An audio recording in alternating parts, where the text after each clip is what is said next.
Assalamualaikum warahmatullahi wabarakatuh. Saya Muhammad Udan Farhani. Saya di sini akan menjelaskan tafsir amali surat Az-Zukhruf dari ayat 48 sampai ayat 89 sebagai tugas UTS dari tafsir amali dan tugas UAS tafsir amali yang diampu oleh Bapak Solehan MPDI. Jadi saya untuk mempersingkat waktu, saya mulai dulu. Pertama, marilah kita menjadikan bersyukur kehadirat Allah Subhanahu wa taala yang mana pada sore hari ini kita bisa berkumpul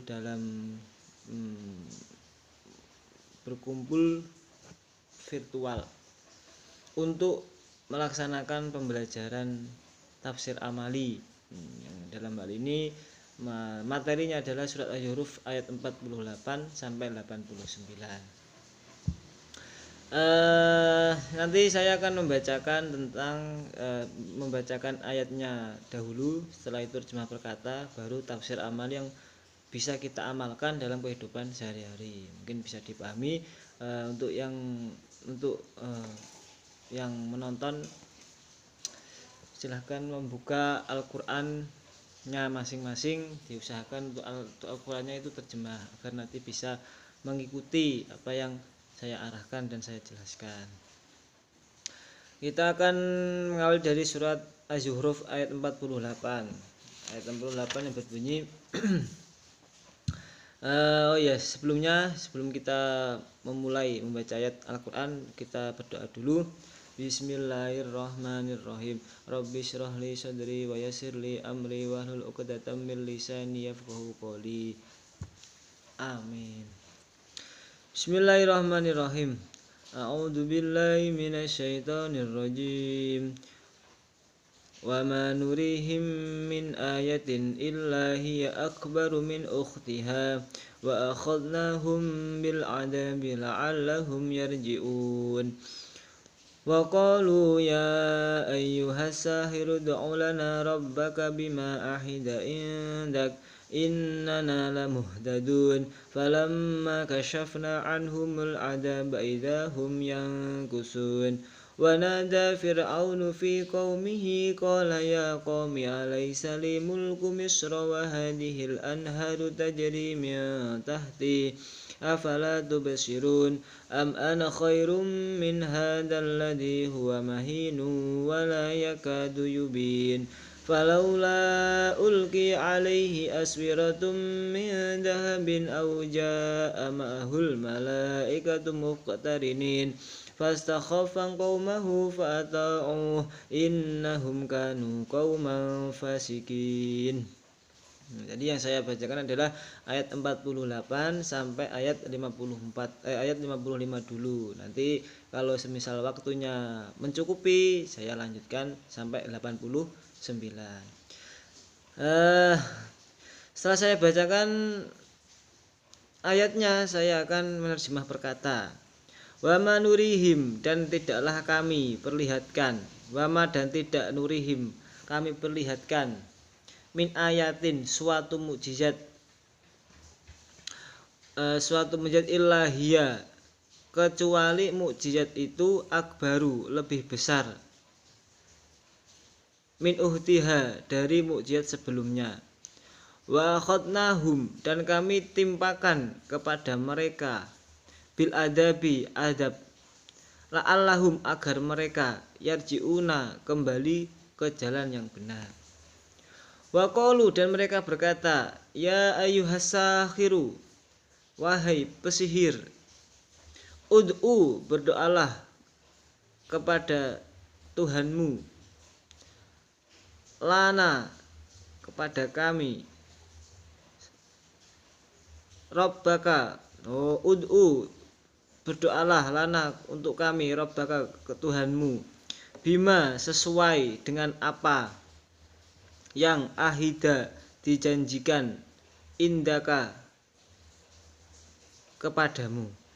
Innana, sesungguhnya kami, lamuhtaduna, akan menjadi orang yang mendapat petunjuk. Jadi di sini adalah Dan tidaklah kami perlihatkan suatu mukjizat kepada mereka kecuali mukjizat itu lebih besar dari mukjizat yang sebelumnya. Dan kami timpakan kepada mereka azab agar mereka kembali ke jalan yang benar. Jadi di sini wa manurihim, Allah menurunkan mukjizat. Nah, mukjizat itu adalah fungsinya untuk apa? Fungsinya adalah untuk melemahkan musuh-musuh dari kekasih Allah. Jadi fungsinya sebelum kita lebih lanjut itu sebelum kita lebih dalam untuk membahasnya, kita kan harus pahami dulu tentang mukjizat. Mukjizat itu apa? Mukjizat itu adalah suatu hal atau peristiwa yang ditujukan untuk melemahkan musuh agar musuh kekasih Allah, musuh Nabi Allah, musuh Rasul Allah. Supaya apa? Supaya dari orang-orang yang memusuhi tersebut, nah itu agar beriman kepada Allah dan menunjukkan kebesaran Allah. Jadi mukjizat itu fungsinya seperti itu. Jadi di sini dijelaskan dan tidaklah kami perlihatkan suatu mukjizat kepada mereka kecuali. Di sini ada dua kalimat tidak atau dua kalimat nafi. Dua kalimat nafi. Dalam ilmu nahwu jika ada dua kalimat nafi itu maka maknanya, maka kalau kita menjelaskan itu nafinya itu kita hilangkan. Berarti jadinya gimana? Dan kami perlihatkan suatu mukjizat kepada mereka yang lebih besar. Jadi Allah menurunkan mukjizat kepada mereka. Jadi kepada mereka itu kepada siapa? Kepada nabi-nabi Allah untuk para kaumnya. Jadi Allah menurunkan mukjizat kepada nabi-nabi itu pasti lebih besar daripada mukjizat nabi sebelumnya. Jadi ini adalah tanda kebesaran Allah. Mengapa nabi-nabi atau rasul itu ditolong oleh Allah? Karena apa? Karena mereka para anbiya Allah dan Rasulullah itu adalah orang yang dikasihi Allah, orang yang sangat dekat dengan Allah. Maka dari itu Allah akan menolong hambanya yang dekat dengan Tuhannya. Jadi mengapa kok Allah sampai menolong? Mengapa kok hanya nabi dan rasul yang mendapatkan mukjizat? Mengapa kok kami, kak sampean, saya dan orang-orang yang lain kok tidak mendapatkan mukjizat? Karena apa ya? Karena derajatnya itu tidak sampai, itu tidak pantas untuk mendapat mukjizat. Hanya orang-orang yang memiliki derajat nabi dan rasul, yaitulah yang diberikan mukjizat oleh Allah. Jadi orang-orang yang dekat dengan Allah itu pasti ditolong oleh Allah. Lah, kalau kita sebagai manusia biasa yang bukan nabi dan bukan rasul, bagaimana kita? Apakah kita tidak pernah mendapatkan mukjizat? Apakah kita tidak pernah ditolong oleh Allah? Lah, kita itu tetap ditolong oleh Allah selagi kita tetap berada di jalan yang benar. Nah, pertolongan Allah kepada manusia biasa atau kepada wali itu macam-macam. Kalau pertolongan Allah kepada walinya itu namanya karomah. Kalau kepada manusia itu namanya maunah. Jadi kita sebagai manusia berusaha untuk, kalau kita ingin selalu dalam lindungan Allah, kita ya dalam keseharian kita itu selalu berusaha untuk beribadah kepada Allah, untuk selalu mendekatkan diri kepada Allah. Jadi karena kan dalam surat Al-Insyirah, Alam Nasrah itu kan disebutkan ayatnya yang terakhir, dua ayat yang terakhir, yaitu fa inna ma'al usri yusra, inna ma'al usri yusra. Di situ dijelaskan bahwa sesungguhnya di balik kesulitan itu pasti ada kemudahan.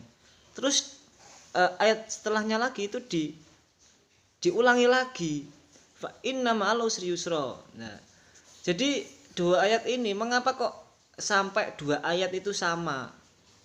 Ya sebenarnya tidak sama, tapi dalam intinya itu sama. Mengapa kok sampai ada dua ayat yang sama? Itu menandakan apa? Ini adalah menguatkan bahwa pasti di dalam kesulitan itu pasti menyimpan kemudahan. Jadi sekarang kalau kita sebagai misalnya mahasiswa kesulitan dalam menjalankan skripsi, kesulitan dalam menjalankan tugas, kesulitan dalam berangkat kuliah misalnya, itu ya kita jalanin aja. Yang penting kita masih punya semangat dan tekad. Allah pasti akan menolong hambanya yang mau berusaha. Kalau tidak mau berusaha ya ngapain Allah menolong?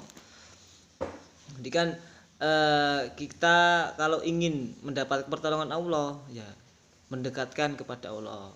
Kalau misalnya kita contoh yang mudah aja, kalau kita ingin ditolong oleh presiden, sedangkan kita ingin dibantu oleh presiden, tapi presiden itu tidak mengenal kita dan kita tidak mau dikenal oleh presiden.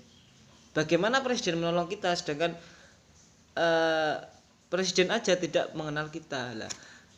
Kalau kita ingin ditolong oleh presiden, maka kita ya harus mengajukan proposal. Itu kan kalau dalam contoh mudahnya kan seperti itu. Kita mengajukan proposal kepada yang terhormat Presiden Jokowi atau Presiden Indonesia, Republik Indonesia. Kita sampaikan kepada presiden. Nah, dan nanti presiden nanti memberikan atau tidak itu ya haknya presiden. Kita tidak bisa memaksakan. Nah, begitu kita hubungan kita dengan Allah seperti itu. Kalau kita ingin ditolong oleh Allah, mendapatkan pertolongan, mendapatkan kemudahan dalam menjalani kebaikan, ya kita harus mendekatkan diri kepada Allah.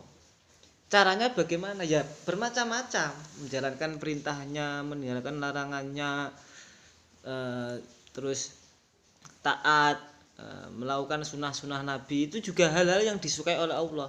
Jadi tidak hanya meninggalkan larangan dan melaksanakan perintah, tidak hanya itu dok, tapi melaksanakan hal-hal yang disukai oleh Allah. Contohnya kita melaksanakan sunnah Nabi, ya, itu sunnah Nabi. Nah, sunnah Nabi itu banyak, ada sunnah qauli, sunnah fi'li, yaitu banyak. Jadi kalau yang ingin ada bentuk dalam ucapan, yaitu mengucapkan sholawat, ada dalam bentuk perbuatan itu juga ada. Itu apa? Contohnya sholat sunnah, sodako, infak, tersenyum. Nah, melakukan kebaikan itu adalah sunnah-sunnah dalam yang bisa kita lakukan dalam upaya untuk menggapai ridho Allah Subhanahu wa taala. Kita kembali ke ayat ini. Dan kami timbang kepada mereka azab agar mereka kembali ke jalan yang benar. Jadi ketika zaman dahulu Allah memberikan mukjizat kepada Nabi untuk mengalahkan musuhnya, kok musuhnya itu tidak beriman, sudah diberikan petunjuk, sudah diberikan kebesaran Allah untuk beriman, kok tetap tidak beriman, kok masih saja menentang, membangkang. Ya Allah akan timpakan kepada mereka azab agar mereka kembali ke jalan yang benar.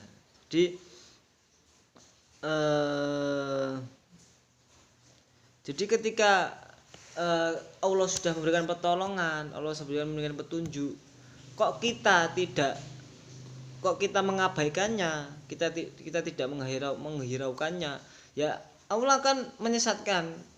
Contohnya kan di sini Allah akan memberikan azab kepada mereka. Jadi azab ini adalah sebuah pelajaran, sebuah ujian. Bukan bentuk Allah murka atau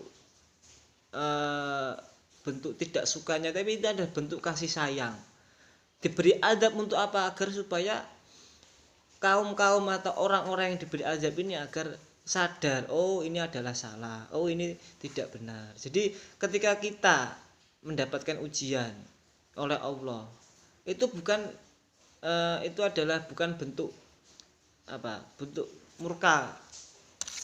Ya ada, memang bisa ada dua indikasi, bisa itu bentuk murkanya Allah dan bentuk kasih sayangnya Allah. Tetapi yang paling banyak adalah bentuk kasih sayang Allah. Jadi Allah memberikan pertolongan kepada kita itu juga memberikan pertolongan itu dalam bentuk nikmat, juga dalam bentuk ujian. Ujian ini juga sama. Ya, ketika kita melaksanakan sekolah saja kita akan diuji untuk apa? Untuk naik kelas. Kalau kita diuji oleh Allah berarti kita akan naik derajat kita.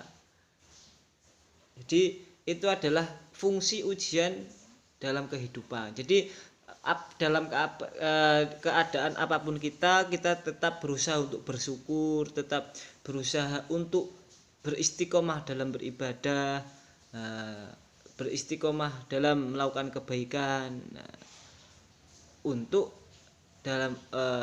menggapai ridhonya, dan semoga Allah menolong kita dalam melakukan hal-hal kebaikan. Jadi intinya apa? Yang amal yang kita bisa amalkan dalam kehidupan sehari itu adalah tetap bersyukur, bersabar dan beristiqomah dalam melakukan ibadah. Mungkin karena waktunya sudah mepet, ini saya masih hanya satu ayat saja. Jadi mungkin saya akhiri pembelajaran pada sore hari ini. Mohon maaf bila ada tutur kata yang tidak lancar, yang tidak patut atau yang salah, yang kurang enak didengar. Saya pribadi mohon maaf yang sebesar-besarnya. Saya akhiri, ihdinas siratal mustaqim. Wassalamualaikum warahmatullahi wabarakatuh.